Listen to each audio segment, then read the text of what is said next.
নমস্কার বন্ধুরা, আশা করি আপনারা সকলেই ভালো আছেন। আপনারা দেখছেন XAU USD গোল্ড ভার্সেস ডলারের ট্রেডিং চার্ট।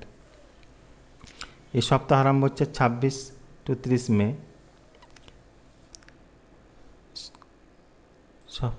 সপ্তাহের ক্যান্ডেলটা দেখা যাক। দেখুন, গত সপ্তাহের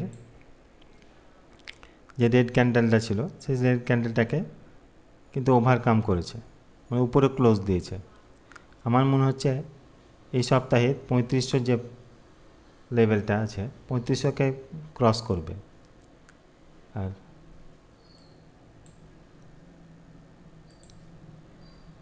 আপনাদের জোনগুলো আপনারা নোট করে নেন। এই জোনে থেকে ট্রেড করবেন, জোনে থেকে ট্রেড করবেন স্টপ লস লাগিয়ে। আপনার জোনগুলো নোট করে নেন। কিন্তু এখান থেকে একটু রিটেস্ট হতে পারে নিচের দিকে রিটেস্ট হয়ে আবার উপর দিকে উঠবে। মোস্ট ইম্পর্টেন্ট লেভেল হচ্ছে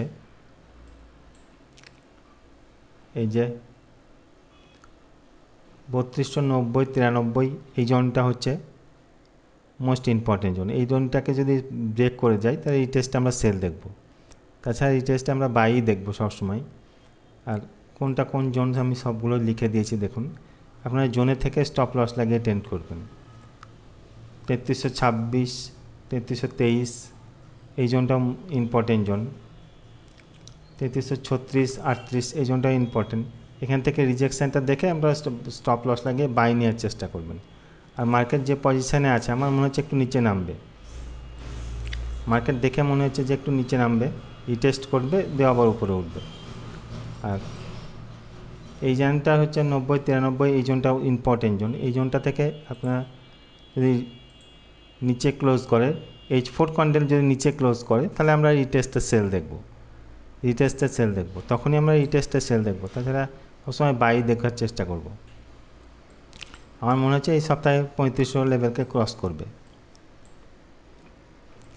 আর এই সপ্তাহে নিউজটা দেখা যাক কী নিউজ আছে। আমি ফরেক্স ফ্যাক্টরিতে নিউজ দেখি।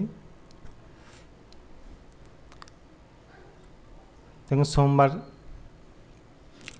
তেমন কোনো নিউজ নেই, লো ইম্প্যাক্ট নিউজ আছে 12টা 10-এ। আর মঙ্গলবারও তেমন কোনো নিউজ নেই, লো ইম্প্যাক্ট নিউজ আছে। আর বুধবার 11টা 11:30টায় ইম্পর্টেন্ট নিউজ আছে। বৃহস্পতিবার নিউজ আছে ইম্পর্টেন্ট। শুক্রবার সন্ধ্যে 6টায় ইম্পর্টেন্ট নিউজ আছে। আপনারা এই নিউজ টাইমে ট্রেড না করার চেষ্টা করবেন। আর ট্রেন্ড দেখবেন কি ট্রেন্ড আছে। বাই ট্রেন্ড থাকলে বাই নেবেন, আর সেল ট্রেন্ড থাকলে সেল নেওয়ার চেষ্টা করবেন। ট্রেন্ডের এগেনস্টে কখনো যাবেন না, কারণ ট্রেন্ডের এগেনস্টে গেলে স্টপ লসটা হিট হতে পারে। বাই নেওয়ার চেষ্টা করবেন। এখন যেহেতু বাইং ট্রেন্ড আছে সেহেতু বাই নেওয়ার চেষ্টা করবেন, ডিপে বাই নেওয়ার চেষ্টা করবেন।